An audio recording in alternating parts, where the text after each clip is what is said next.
warahmatullahi wabarakatuh. Puji syukur kita panjatkan kehadiran Allah Subhanahu wa Ta'ala, karena dengan taufik dan hidayahnya lah kita masih diberi kesehatan dan kesempatan untuk melaksanakan diskusi online yang sedang berlangsung saat ini. Perkenalkan, kami dari kelompok 3 ingin membahas tentang variabel dan hipotesis. Dan perkenalkan, nama saya Nurul Huda sebagai moderator, dan adapun teman kelompok saya. Perkenalkan, nama saya Dunovianti Suwardi. Perkenalkan, nama saya Feriansyah. Itulah tadi perkenalan singkat dari kelompok kami.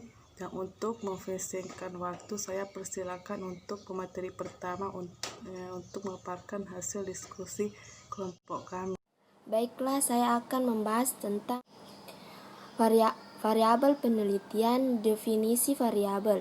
Variabel berasal dari kata bahasa Inggris yang biasa disebut dengan variable, yang berarti faktor tak tetap atau berubah-ubah. Kemudian arti variabel dalam bahasa Indonesia lebih tepat disebut bervariasi. Berarti variabel sosial adalah fenomena sosial yang bervariasi dalam bentuk kualitas, kuantitas, mutu, standar, dan sebagainya. Pengukuran variabel adalah proses penentuan jumlah atau intensitas informasi mengenai orang, peristiwa, gagasan, dan atau objek tertentu serta hubungannya dengan masalah peluang bisnis. Dengan kata lain, menggunakan proses pengukuran, yaitu dengan menetapkan angka atau tabel terhadap karakteristik atau atribut dari suatu objek atau setiap jenis fenomena atau peristiwa yang menggunakan aturan-aturan tertentu yang menunjukkan jumlah dan kualitas dari faktor-faktor yang diteliti. Macam-macam variabel. Berikut adalah macam-macam variabel dan bisa dibedakan menjadi 5 bagian, yaitu 1. Variabel independen, yaitu variabel yang dalam bahasa Indonesia sering disebut variabel bebas atau perubahan bebas, yang juga sering disebut dengan variabel stimulus atau prediktor. 2. Variabel dependen, yaitu dalam bahasa Indonesia sering disebut sebagai perubahan tak bebas, variabel output, kriteria, dan konsekuen. 3.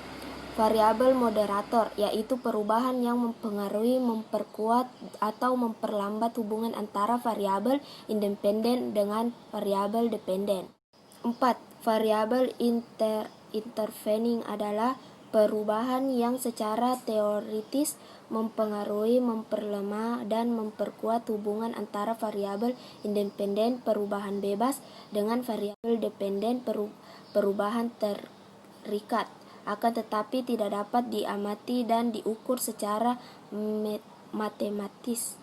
5. Variabel kontrol adalah perubahan yang dikendalikan atau dibuat konstan sehingga pengaruh variabel independen terhadap variabel dependen tidak dipengaruhi oleh faktor lain yang tidak diamati si peneliti. Contoh-contoh variabel penelitian. 1. Variabel independen dan dependen.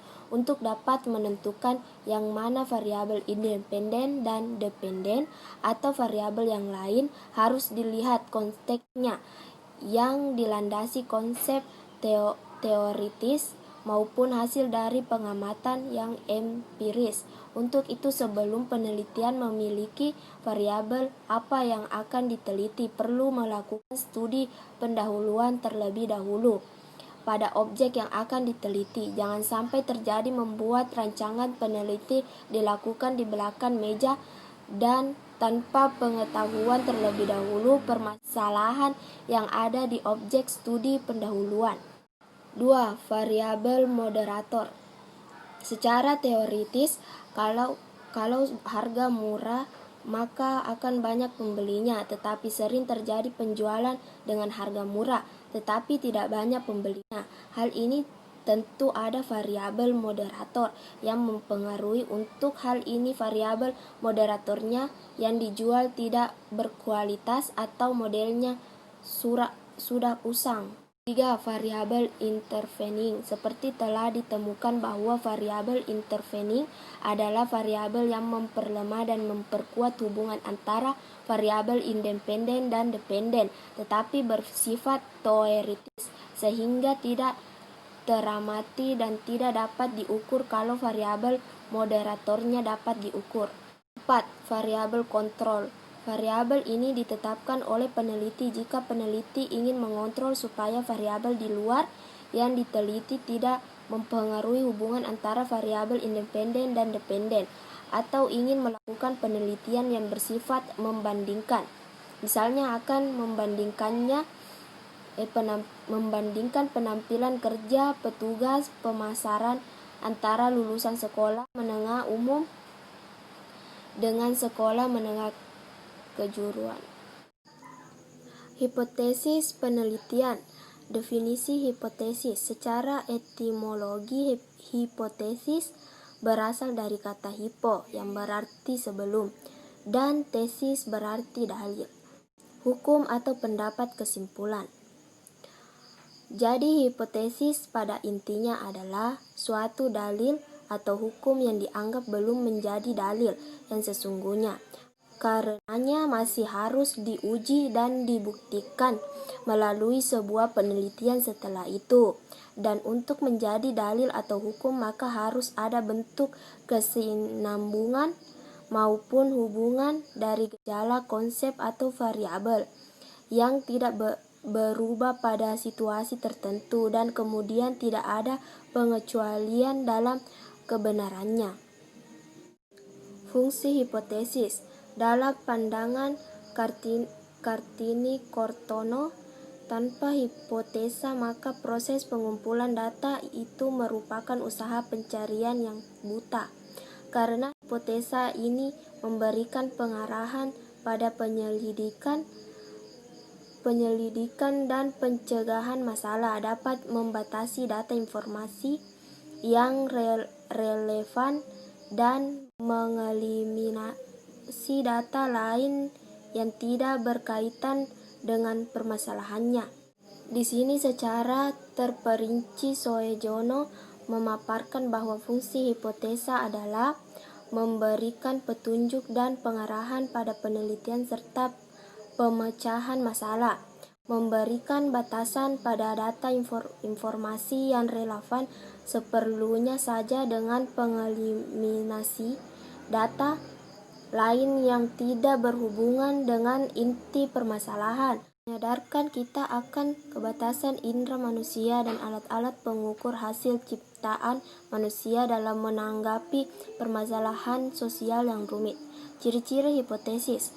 Hipotesis yang baik mempunyai ciri-ciri sebagai berikut, yaitu hipotesis harus menyatakan hubungan, hipotesis harus sesuai dengan fakta, hipotesis harus berhubungan dengan ilmu serta sesuai dan tumbuh dengan ilmu pengetahuan. Hipotesis harus dapat diuji, hipotesis harus sederhana, dan hipotesis harus bisa menerangkan fakta. Kenalkan, nama saya Feriansyah. Saya akan melanjutkan materi dari kelompok kami, yaitu kelompok 3, pembagian hipotesa. Black dan Champion seperti dikutip Soejono membedakan tipe utama hipotesis menjadi 3, yaitu hipotesis penelitian atau disebut research hypothesis, hipotesis nul atau biasa disebut dengan null hipotesis, dan hipotesis statistik atau biasa disebut dengan statistical hypothesis. Menurut Black dan Champion, hipotesis penelitian atau hipotesis kerja biasanya diambil dari teori yang dijadikan acuan si peneliti mengenai suatu gejala sosial tertentu. Karenanya, dia percaya bahwa hipotesisnya benar, sebab diambil dari teori yang mantap. Namun demikian, hipotesis ini masih bersifat tentatif dan masih harus diuji kebenarannya. Sedangkan hipotesis nul merupakan sarana untuk menguji hipotesis kerja, di mana ia harus diuji atau dibuktikan secara empiris. Fungsinya adalah sebagai penyangkalan terhadap gejala tertentu atau hubungan antara gejala-gejala tertentu Hipotesa ini lebih sering digunakan karena lebih objektif antara teori probabilitas dan uji hipotesis penelitian. Apakah benar atau salah? Karenanya, hipotesis ini pada umumnya digunakan dalam penelitian eksperimental. Yang ketiga, hipotesis statistik adalah pernyataan-pernyataan mengenai populasi statistik yang atas dasar informasi yang diperoleh dari data penelitian ingin dipertahankan atau dinyatakan tidak berlaku, bermula dari objek-objek dalam hipotesis nol yang semula dipergunakan kemudian dikuantifikasikan sehingga menjadi hipotesis statistik dan dapat dievaluasi secara kuantitatif. Sedangkan hipotesis dalam pandangan Suharsimi dapat dibagi menjadi dua macam saja, yaitu yang pertama hipotesis kerja atau disebut dengan hipotesis alternatif, disingkat HA. Hipotesis kerja menyatakan hubungan antara variabel X dan Y. Yang kedua hipotesis nol atau disebut hipotesis statistik, disingkat HO, karena biasanya dipakai dalam penelitian yang bersifat statistik, yaitu diuji dengan perhitungan statistik. Hipotesis nol menyatakan tidak adanya perbedaan antara dua variabel atau tidak adanya pengaruh variabel X terhadap variabel Y. Selanjutnya, perumusan dan pengujian hipotesis. Cara merumuskan hipotesis adalah membuat kerangka teori terlebih dahulu, lalu kemudian mengeksplorasi hubungan-hubungan yang ada atau terjadi dalam permasalahan yang sedang diteliti. Sebab hipotesis dibentuk dengan suatu pernyataan tentang frekuensi terjadinya atau dari hubungan antar variabel-variabel, baik itu dalam bentuk pengaruh maupun korelasi lain. Di samping juga, hipotesis dapat dinyatakan dalam bentuk sebab akibat atau hipotesis kausal. Petunjuk dalam merumuskan hipotesis adalah sebagai berikut. Yang pertama, hipotesis harus dirumuskan secara jelas dan padat serta spesifik. Yang kedua, hipotesis sebaiknya dinyatakan dalam kalimat deklaratif atau pernyataan. Yang ketiga, hipotesis sebaiknya menyatakan hubungan antar dua atau lebih variabel yang dapat diukur.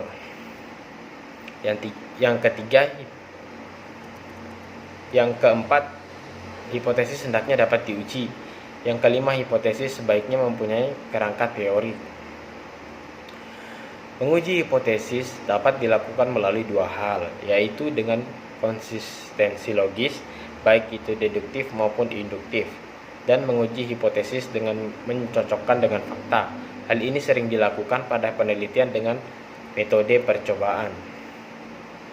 Nah baik, mungkin itu yang sempat saya sampaikan. Lebih dan kurangnya mohon dimaafkan, saya kembalikan ke moderator. Assalamualaikum warahmatullahi wabarakatuh.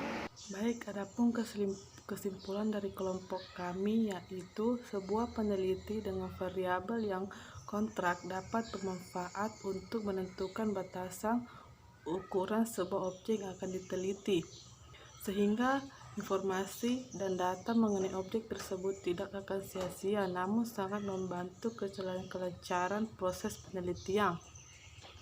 Termasuk juga dapat hal merumuskan hipotesis, sebab hipotesis akan membantu menentukan arah peneliti agar terfokus pada kesalahan yang sedang diteliti.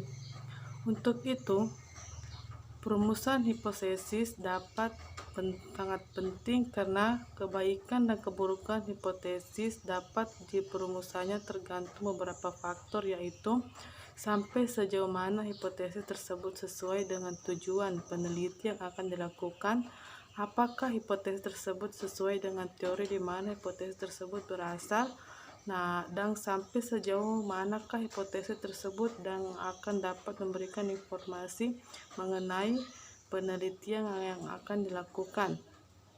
Baiklah, itulah hasil diskusi makalah kelompok kami. Lebih dan kurangnya mohon dimaafkan. Billahi fisabilillah fastabiqul khairat. Wassalamualaikum warahmatullahi wabarakatuh.